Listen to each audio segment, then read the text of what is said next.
Assalamualaikum warahmatullahi wabarakatuh.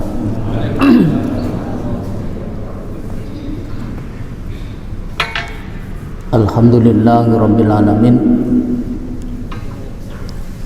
Wa bihi nasta'inu ala umuri dunya waddin. Asyhadu an la ilaha illallah al-malikul haqqul mubin wa asyhadu anna Muhammadan abduhu wa rasuluh. Allahumma sholli wa sallim ala Muhammad wa ala alihi wa ashabihi ajma'in wa man tabi'ahu bi ihsanin ila yaumiddin, amma ba'd.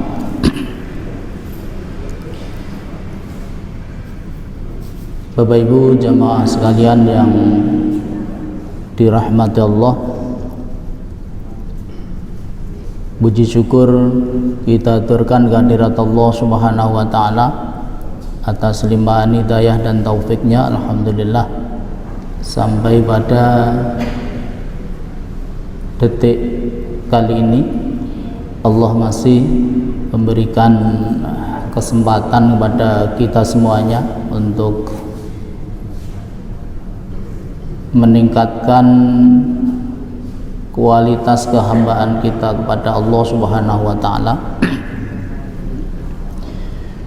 dan juga untuk meningkatkan kualitas amal kita kepada Allah Subhanahu wa taala. Mudah-mudahan seluruh kesempatan yang diberikan oleh Allah kepada kita bisa kita manfaatkan sebaik-baiknya, sehingga nanti tatkala kesempatan itu sudah dicabut oleh Allah Subhanahu wa taala, kita termasuk orang-orang yang betul-betul sudah memanfaatkan semaksimal mungkin dan juga tidak terkelompok, tidak masuk kelompoknya orang-orang yang merugi di sisi Allah Subhanahu wa taala. Amin. Salat dan salam mudah-mudahan tak berlimpah tercurah pada Rasulullah Muhammad sallallahu alaihi wasallam, beliau sebagai hasanah kita sekalian.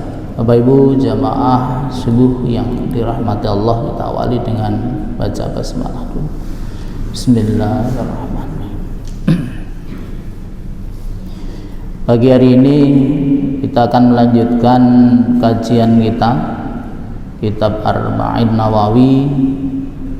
Adapun pagi hari ini kita masuki hadis yang ke-9.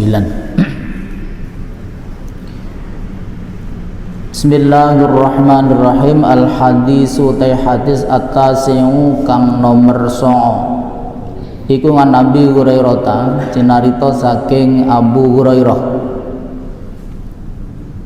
Rupane Abdurrahman ibni Syahrin, inggih menika Abdurrahman bin Syahr. Jadi Abu Hurairah itu laqab itu julukan. Nama aslinya adalah Abdurrahman bin Syahr. Hurairah itu berasal dari kata hirotun. Hirotun itu kucing perempuan. Kemudian menjadi Hurairah. Ini kalau dalam bahasa Arab namanya ditashhir. Ditashhir itu diperkecil begitu. Jadi kalau hirotun itu kucing, tapi kalau Hurairatun itu kucing kecil. Abi di situ itu aslinya Abu, tetapi karena ada an yang ada di depannya maka menjadi Abi. Kalau dalam bahasa Arab Abu itu termasuk asmaul khamsah, 5 isim yang itu perubahan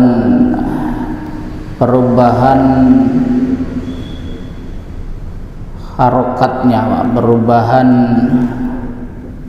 i'rabnya itu meskipun bentuknya mufrad tapi itu tidak menggunakan harokat tapi menggunakan huruf, yaitu ketika posisinya itu jer tandanya itu ya, kalau posisinya itu nasab tandanya nanti ba, aba begitu. Kalau posisinya rofa itu tandanya wawu, abu. Jadi abi di sini itu dalam posisi jar majrur karena ada an harfu jarrin ingkang wonten ajengipun. Radhiyallahu ta'ala anhu, radhiyallahu ridho sapa Allah Gusti Allah taala maha luhur sapa Allah nganhu saking Abu Hurairah. Mudah-mudahan Allah meridhoi Abu Hurairah. Qala matur sapa Abu Hurairah. Jadi Abu Hurairah melaporkan Pak, menyampaikan sesuatu kepada kita. Sami'tu Rasulullah sallallahu alaihi wasallam. Sami'tu wis ngrungu sapa ingsun Rasulullah ing Rasulullah sallallahu alaihi wasallam. Jadi Abu Hurairah ini kalau kita lihat dari redaksi hadisnya ini, beliau ini langsung mendengarkan berita atau hadis ini dari Rasulullah, tidak melalui orang lain. Maka kalimat yang digunakan itu adalah sami'tu, karena mendengar itu artinya menggunakan telinganya itu untuk mendapatkan informasi sesuatu. Hadis itu kalau periwayatannya dengan cara mendengar, ini artinya hadis itu dari sisi sanadnya ini kualitasnya bagus. Jadi kalau mendengar langsung begitu, beda dengan diceritani ini kadang-kadang memang agak panjang upaya kita untuk mentakhrij itu artinya meneliti kualitas hadis. Takhrij namanya. Dalam teori hadis ada metode khusus yang fungsinya itu untuk melihat kualitas hadis dengan cara takhrijul hadis. Yaqulu kali dawuh sapa Kanjeng Nabi, menapa dawuhipun Kanjeng Nabi, ma utawi perkara nahaitukum kang nyegah sapa ingsun kum ing sira kabeh anhu saking ma. Nahaitukum itu kalau dalam bahasa Arab sudah terkumpul fi'il, fa'il, maf'ul. Ya, fi'ilnya itu naha, mencegah. Kemudian fa'il, pelaku, subjeknya itu tu. Tu itu dalam bahasa Arab namanya dhamir mutaharrik rafi'. Dhamir yang itu berharokat rafa'. Jadi dianggap berharokat rafa karena dhamir itu nanti akan berposisi sebagai fa'il. Karena fa'il itu adalah ismun marfu'un, isim yang dibaca rafa. Kemudian kum itu adalah dhamir muttasil yang posisinya itu nasab karena dia menjadi maf'ul bih. Fajtanibu, maka jauhilah segala sesuatu yang aku larang bagi kamu sekalian, maka jauhilah. Redaksi ini luar biasa Pak kalau kita pikirkan. Jadi Rasulullah SAW menyampaikan terhadap apa saja yang dilarang oleh beliau, redaksinya itu bukan jangan kamu lakukan. Jadi redaksi yang gunakan itu bukan jangan kamu lakukan, tetapi redaksi yang digunakan itu jauhilah. Fajtanibu, jauhilah. Ini sama dengan yang ada di Al-Quran. Di Al-Quran juga begitu Pak. Coba kalau kita bandingkan Pak dengan redaksi Al-Quran nanti sama redaksi. Innamal khamru wal maisiru wal ansabu wal azlamu rijsun min amalis syaiton fajtanibu. Nah, sama. Innamal khamru, sesungguhnya khamr segala sesuatu yang memabukkan, wal maisir dan judi, wal ansabu dan berhala, wal azlamu dan mengundi nasib dengan anak panah, iku rijsun. Taiwan Al-Quran. sesuatu yang kotor, sesuatu yang najis. Najisnya itu bukan najis secara fisik, Pak, tapi najisnya itu najis hukmiyah, dihukumi najis. Termasuk keyakinan musyrik itu, kalau di dalam Al-Quran kan disebutkan innamal musyrikuna najasun. Orang-orang musyrik itu najis. Bukan najis secara fisik, tapi dia itu memiliki keyakinan yang dalam pandangan Allah keyakinannya itu najis.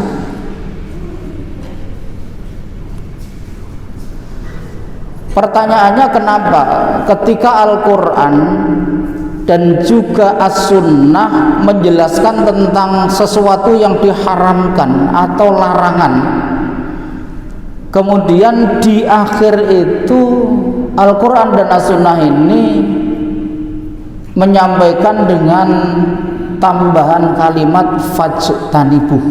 Bukan fajtanibu itu artinya jauhilah gitu, Pak. Bukan jangan kamu lakukan.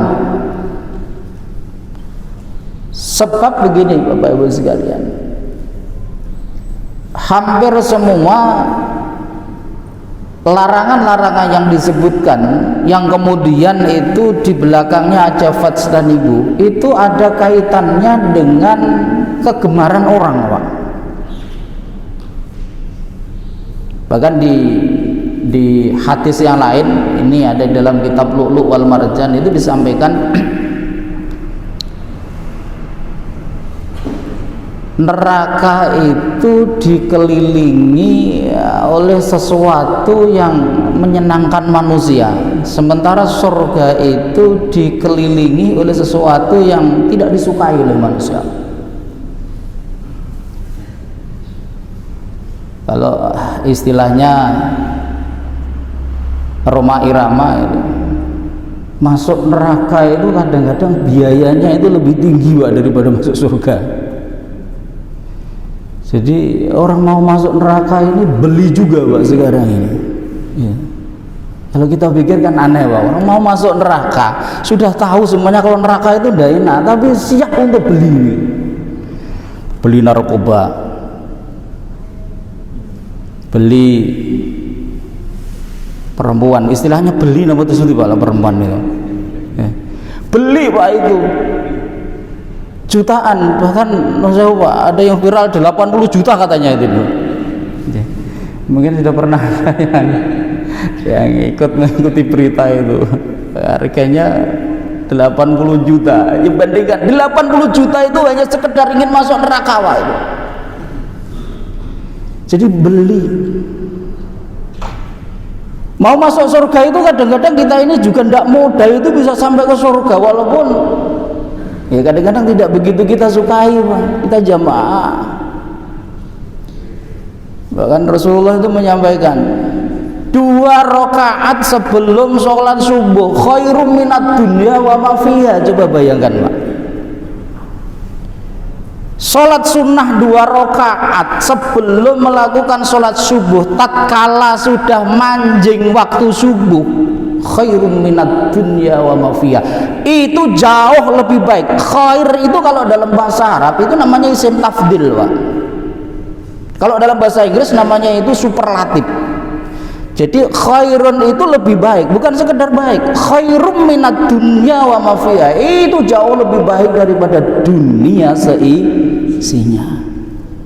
Coba bayangkan, masuk surga murah kan begitu, masuk neraka 80 juta.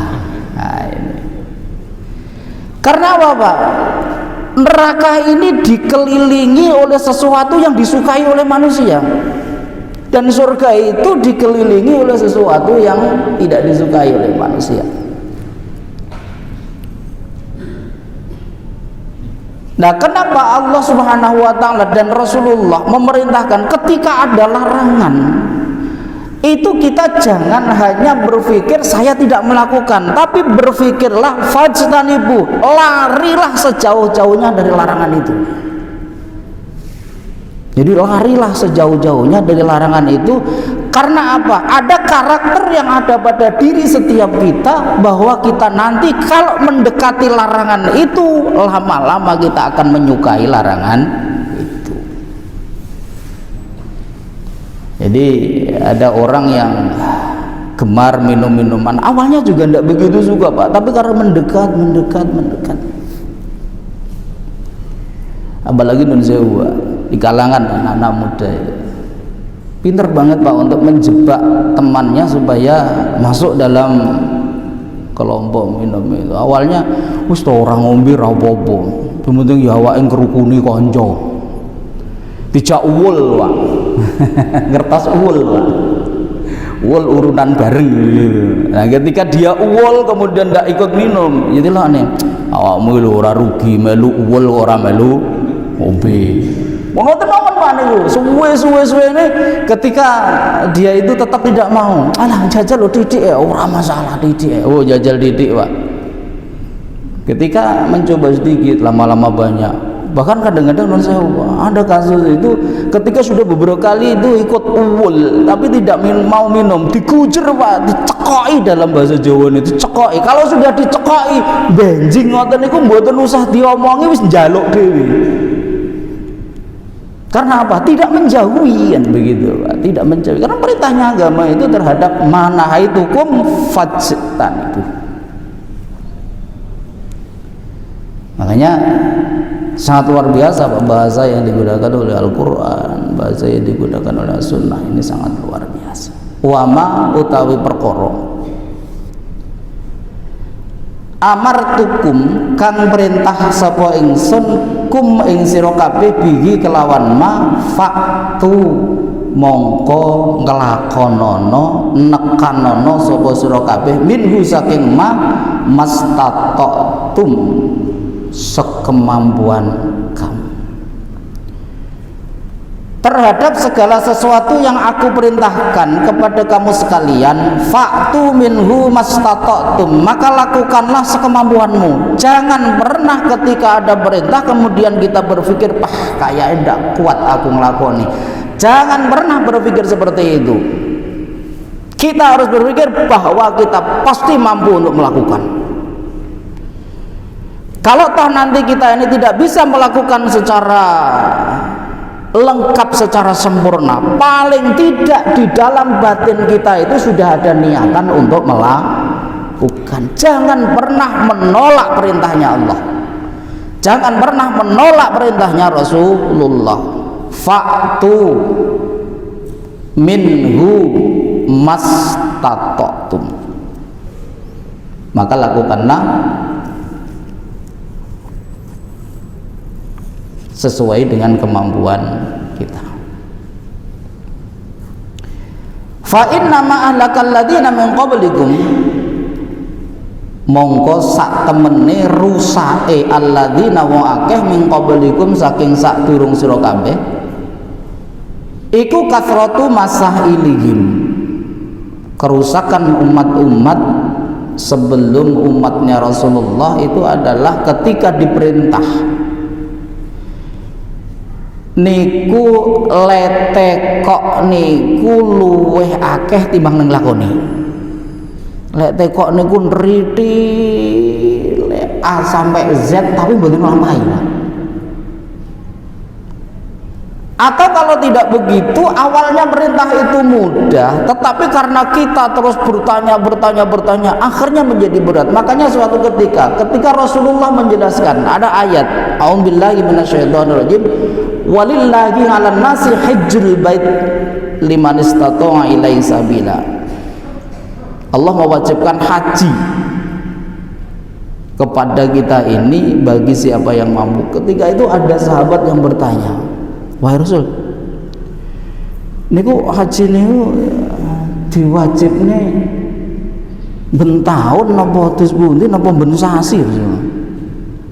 Maka Rasulullah kemudian menjawab, ini kalau sampai saya jawab setiap tahun, maka kewajiban ini akan menjadi kewajiban setiap tahun, dan itu pasti akan memberatkan. Makanya Bapak Ibu, kalau panjenengan mengikuti kisah di dalam surat Al-Baqarah tentang penyembelihan sapi betina itu Pak. Itu Bani Israel itu merasa kesulitan karena banyaknya pertanyaan.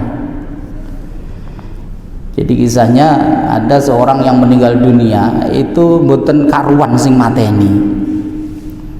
Akhirnya masyarakat geger, karena geger kemudian datang kepada Nabi Musa supaya Nabi Musa ini memohon kepada Allah, meminta petunjuk bagaimana nanti bisa untuk menemukan pembunuhnya. Maka kemudian ada perintah untuk menyembelih sapi betina ini.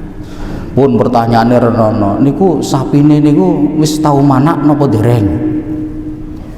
Niku sapine niku tinggi membajak sawah ngoten niku napa mboten? Niku sapine niku rupane abang napa kuning? Wah, pertanyaan ini semakin memberatkan. Maka tatkala agama ini perintah secara umum, tidak ada rincian yang bermacam-macam, kita tidak usah bertanya rincian yang bermacam-macam, kecuali kalau memang itu ada rinciannya dan kita ini belum tahu, maka kita bertanya kepada yang tahu. Tapi kalau tidak, ya sudah. Jane korban ki wedhuse sapine niku lanang apa wedok to sakjane? Ini kan memberatkan. Nek dijawab lanang ngoten kan berat wae. Jadi jawab wedok manak loro, ngono wangil neh Pak niku mengke. Wedok gek lemu wis manak pindho. Wah iki lho golek ya rada angel malih Pak ngoten niku. Jadi kalau tidak ada kriteria khusus harus laki-laki, harus jantan, harus betina, ya sudah, jantan ya kenging, betina ya kenging.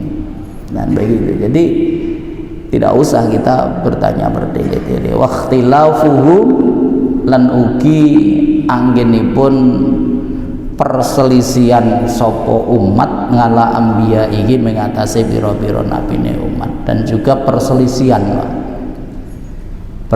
yang dimaksud ini umat itu banyak melakukan sesuatu yang justru tidak sesuai dengan yang bersumberkan dari para nabinya. Jadi ada dua hal ini dari Rasulullah yang menyebabkan rusaknya umat-umat sebelum umatnya Rasulullah. Yaitu yang pertama, terlalu banyak dia itu bertanya, tetapi pertanyaannya itu tidak sebanding dengan perbuatannya.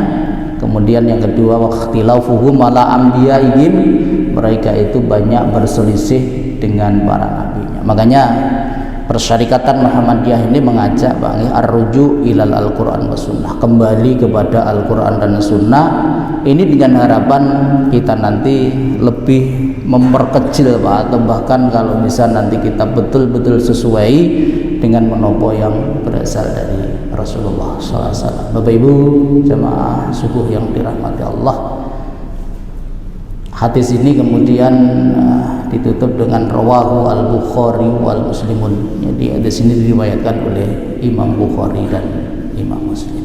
Bapak Ibu jemaah yang dirahmati Allah, mudah-mudahan Allah Subhanahu wa taala senantiasa memberikan tambahan hidayah dan taufik dumateng kula lan bangsami, sehingga kita ini bisa menjalani menapa ingkang dados perintah-perintahipun agami baik melalui Al-Quran maupun As-Sunnah, dan juga bisa menjauhi Pak sejauh-jauhnya segala sesuatu yang menjadi larangan agama bagi yang ada di dalam Al-Quran maupun di dalam As-Sunnah. Amin ya rabbal alamin. Wonten kekirangan yang pamunten ingkang saking agengipun, monggo kita akhiri kanthi wasan hamdalah sareng alhamdulillahi rabbil alamin. Nasrun minallah wa fathun qarib wa basyiril mu'minin. Assalamualaikum warahmatullahi wabarakatuh.